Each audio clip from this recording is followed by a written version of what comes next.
नमस्कार दोस्तों, स्वागत है आपका हमारे YouTube चैनल में। आज हम करने जा रहे हैं UGC नेट परीक्षा दिसंबर 2004 हिंदी का द्वितीय प्रश्न हल पत्र। तो चलिए शुरू करते हैं हम अपनी आज की वीडियो।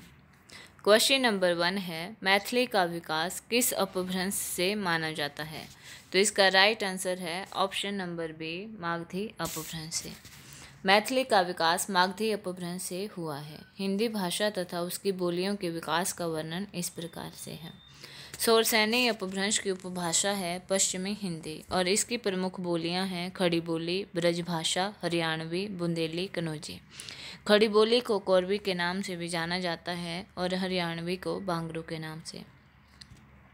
राजस्थानी की प्रमुख बोलियां हैं पश्चिमी राजस्थानी, जिसे मारवाड़ी, पूर्वी राजस्थानी को जयपुरी, उत्तरी राजस्थानी को मेवाती और दक्षिणी राजस्थानी को मालवी कहा जाता है। पहाड़ी की प्रमुख बोलियां हैं कुमाऊनी, गढ़वाली, नेपाली और अर्धमागधी की उपभाषा है पूर्वी हिंदी और पूर्वी हिंदी की प्रमुख बोलियां हैं अवधी, बघेली, छत्तीसगढ़ी। मागधी की उपभाषा बिहारी है और बिहारी की प्रमुख बोलियां हैं भोजपुरी, मगही, मैथिली।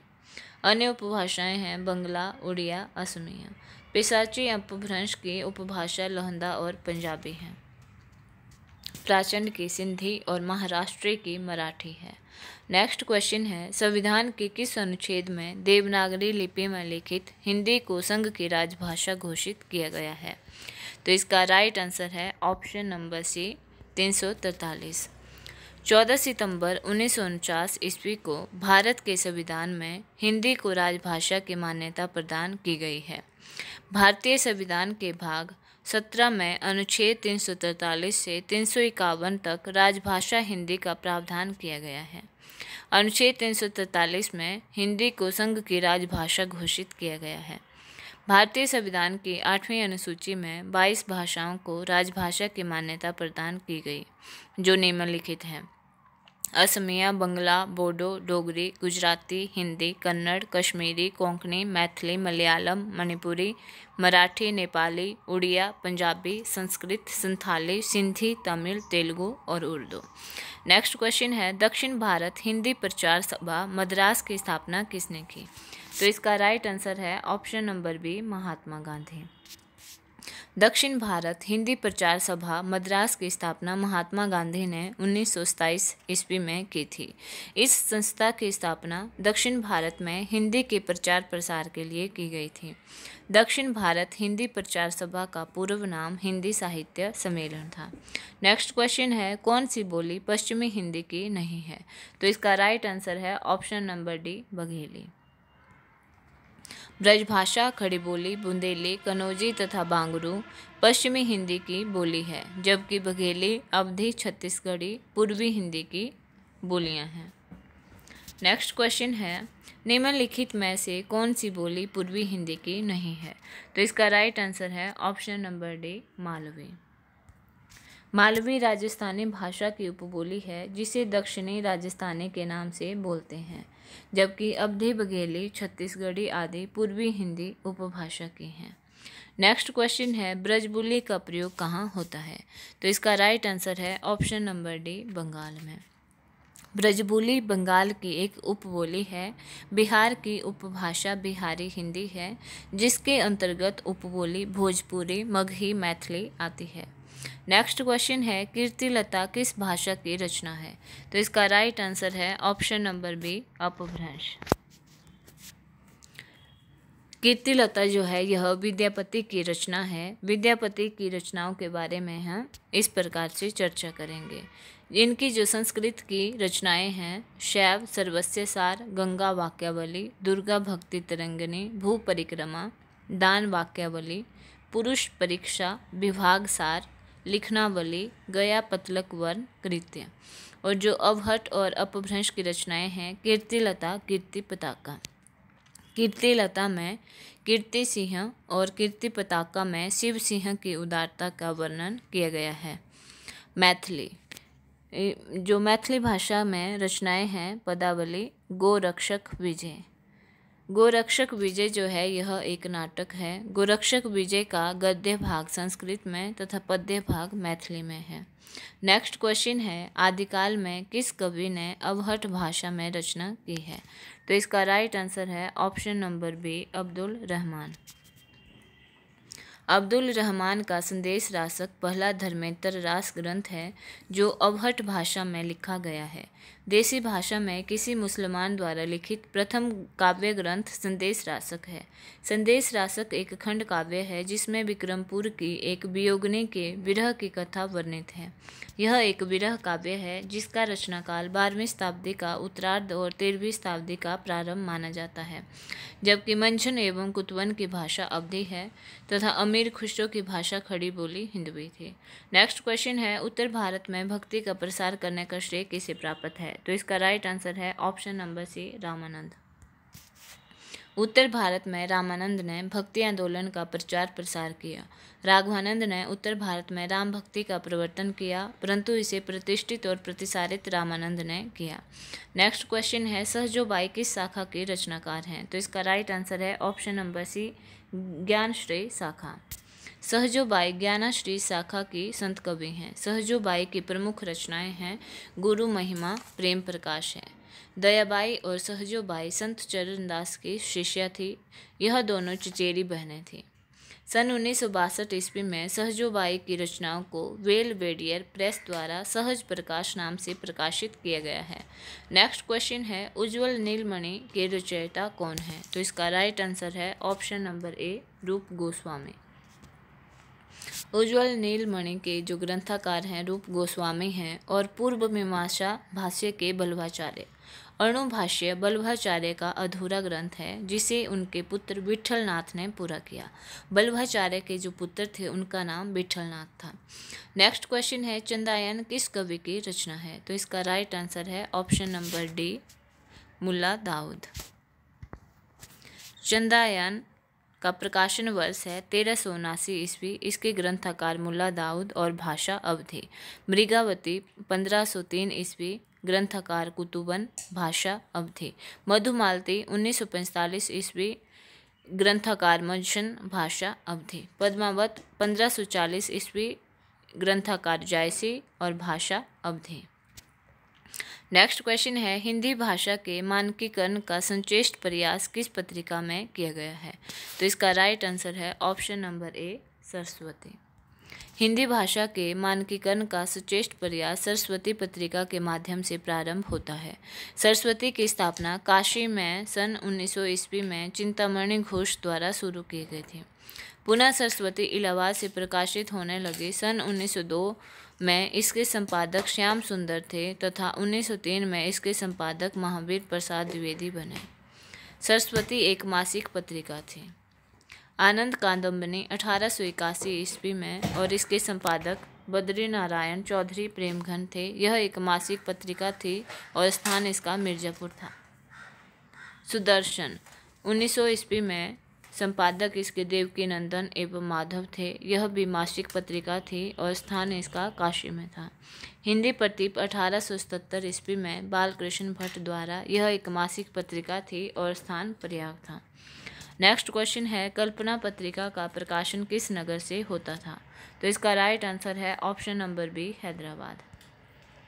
कल्पना दक्षिण भारत में हिंदी की मुख्य पत्रिका है जिसका प्रकाशन सन 1949 ईस्वी से हैदराबाद से होता है। कल्पना का प्रारंभ आर्येंद्र शर्मा के संपादकत्व में हुआ।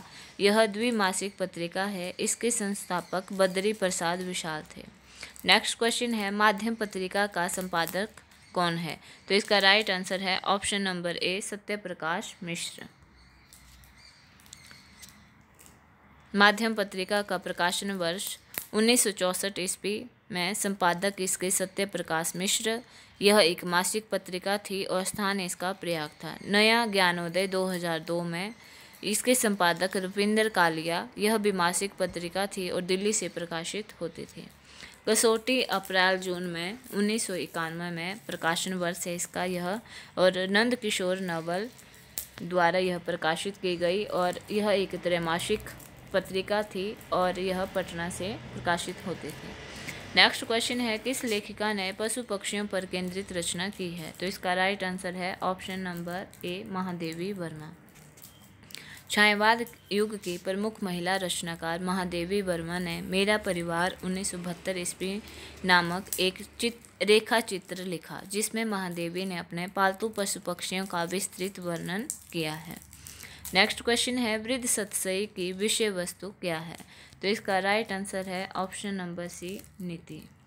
नेक्स्ट क्वेश्चन है, चित्राधार किसकी रचना है? तो इसका राइट आंसर है ऑप्शन नंबर ए, जयशंकर प्रसाद।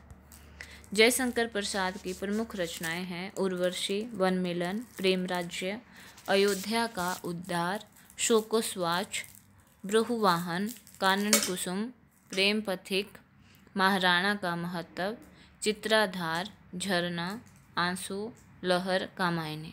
राम नरेश त्रिपाठी की प्रमुख रचना है मिलन, पथिक, मानसी, स्वपन, कविता, कौमुदी।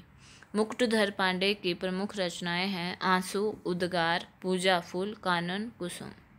रामेश्वर शुक्ल अचल की प्रमुख रचनाएं हैं मधुलिका, अपराजिता, किरण वेला, करील, लाल चुनर, वर्षांत के बादल।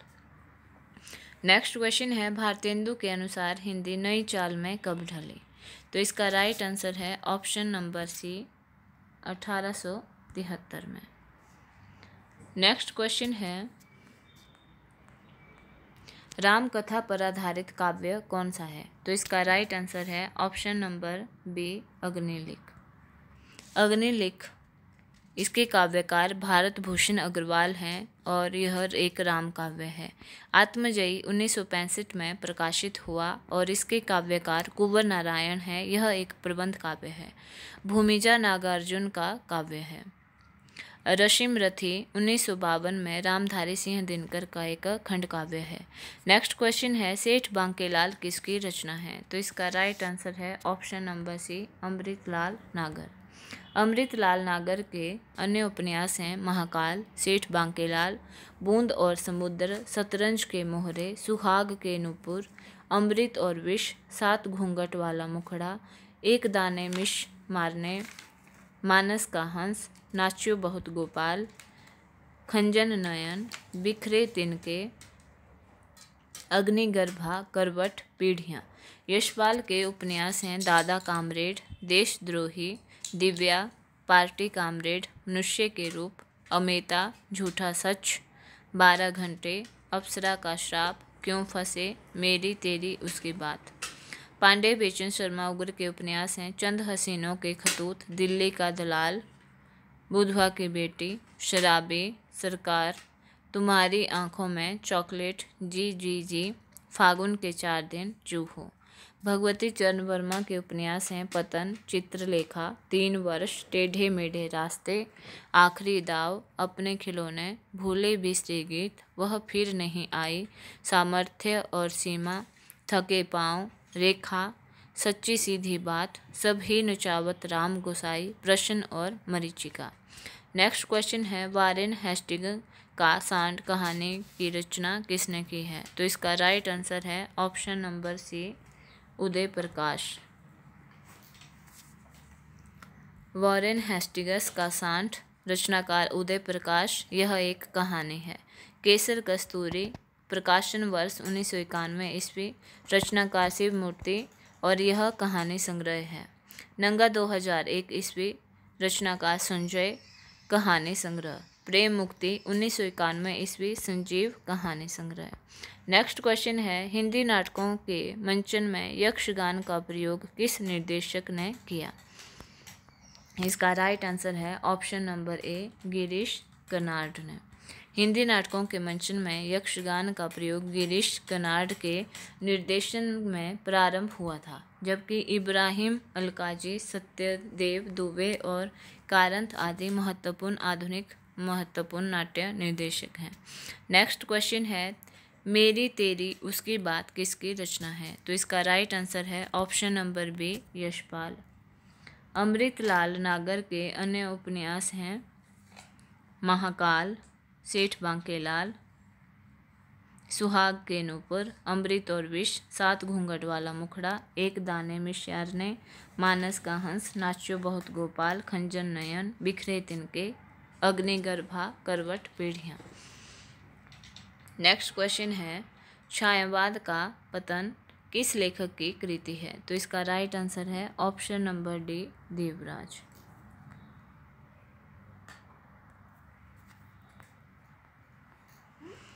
डॉक्टर देवराज की आलोचनाएं हैं छायावाद का पतन, साहित्य चिंता, आधुनिक समीक्षा, प्रतिक्रियाएं। विजय देवनारायण शाही की आलोचनाएं हैं जायसी साहित्य और साहित्यकार का दायित्व, छठा दशक साहित्य को। शांति प्रिय द्विवेदी की आलोचनाएं हैं सामायिकी, हमारे साहित्य, निर्माता, संचारिणी। रामविलास शर्मा की आलोचनाएं हैं प्रेमचंद, भारतेंदु युग, निराला, प्रगति और परंपरा, साहित्य और संस्कृति, प्रेमचंद और उनका युग, प्रगतिशील साहित्य की समस्याएं, आचार्य रामचंद्र शुक्ल और हिंदी आलोचना, आस्था और सौंदर्य, भाषा और समाज, साहित्य, स्थायी मूल और मूल्यांकन। निराला की साहित्य साधना, इसके 3 भाग हैं।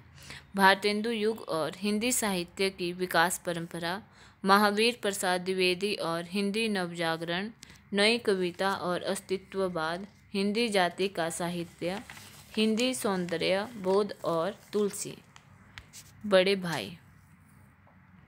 नेक्स्ट है, इनमें कौन तार सप्तक का कवि नहीं है? तो इसका राइट आंसर है option number C, Shamsher Bahadur Singh. Shamsher बहादुर तार सप्तक के कवि नहीं हैं, बल्कि शमशेर बहादुर दूसरे सप्तक के कवि हैं। तार सप्तक में संकलित कवियों का विवरण इस प्रकार है। सच्चिदानंद हीरानंद वात्स्यायन अगेय, इनका जन्म 1911 और मृत्यु 1987 में हुई है। इनका जन्म स्थान देवरिया है। नेक्स्ट है रामविलास शर्मा, इनका जन्म 1912 में और मृत्यु 2000 में हुई है। इनका जन्म स्थान उन्नाव है। गजानंद माधव मुक्तिबोध 1917 से 1964 और इनका जन्म स्थान ग्वालियर है। प्रभाकर माचवे बलवंत 1917 से 1991, यह ग्वालियर से थे। नेमिचंद जैन 1918 से, यह आगरा से थे। गिरजा कुमार माथुर 1918 से 1994, इनकी मृत्यु हुई। जन्म स्थान मध्य प्रदेश। भारत भूषण अग्रवाल, इनका जन्म 1919 और मृत्यु 1975 में हुई, यह मथुरा से थे। दूसरा सप्तक के कवियों का वर्णन है। शमशेर बहादुर, इनका जन्म 1911 और मृत्यु 1993 देहरादून में हुई थी। भवानी प्रसाद मिश्र 1913 और इनकी मृत्यु 1985 में हुई। इनका जन्म स्थान होशंगाबाद था। शंकुत माथुर 1922 में और यह दिल्ली से थे। इसके अन्य कवि भी हैं हरि नारायण, घनश्याम व्यास, नरेश मेहता, धर्मवीर भारती और रघुवीर सहाय। आज हम यहीं तक पढ़ेंगे। इसके आगे के क्वेश्चनों के बारे में हम अगली वीडियो में पढ़ेंगे।